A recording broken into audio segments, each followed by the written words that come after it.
Jalmuda, to conclude this discussion, last question to you. There has been a traditional dominance of the army within the military doctrine. And while efforts are being made for jointness, as you very well highlighted, in the light of current the India-China border tensions and the ensuing heavy deployment and mobilization of the forces along the border, what role, resources, and responsibilities will be assigned to the sister forces? So your realistic take on this?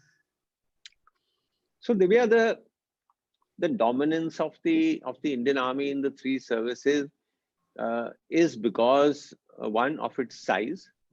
I mean, it's 1.2, 1.3 million strong army, and because of its role. See, if we look around as to where our strategic challenges are, we are seeing unsettled borders with Pakistan, along the line of control in Jammu and Kashmir. Last year, we had more than 5,000 ceasefire violations along the line of control. So the border is extremely, extremely active. On an average of 14 ceasefire violations are happening in a day along the LOC. There is infiltration, which is coming in from Pakistan. So it's an active border. So a lot of attention has to be paid to this border. Coupled with this, now, of course, what are you seeing now is almost 50,000 soldiers, they said, from either side or from each side deployed along the LAC in Eastern Ladakh. And continuous sort of tensions that are going on. We today only heard about an incident that took place in Sikkim.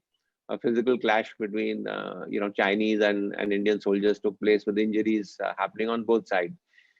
So therefore, if you have unsettled borders, you have existing tensions along the border. Obviously, the army will continue to get that strategic attention, and it's because it is required. Can we sort of accept now the kind of thing that has happened in Ladakh, for example? Can we accept this happening in Arunachal, that the PLA comes in and occupies some areas which are considered disputed? How do we react to all that? So therefore, the army, I think, also in the future will continue to have an important role as far as the three services are concerned. But having said that, I mean, the other services also have an extremely vital role to play. I mean, we should not overlook that. The Indian Navy, for example, has a major and vital role to play in the Indian Ocean. In case of a conflict, this is one area where we can put actually strategic pressure on China, by sort of threatening their seaborne trade, by dominating the Indian Ocean, preventing the PLA Navy from entering into this area. So the Navy has its own vital role to play. Similarly with the Air Force, I mean, they have great advantage in air operations over Tibet, because the PLA Air Force is operating from high altitude airfields. There are limitations on payloads, etc., that it can lift with. So we have an advantage. So even if there is a land conflict, the Indian Air Force is going to play a very vital role.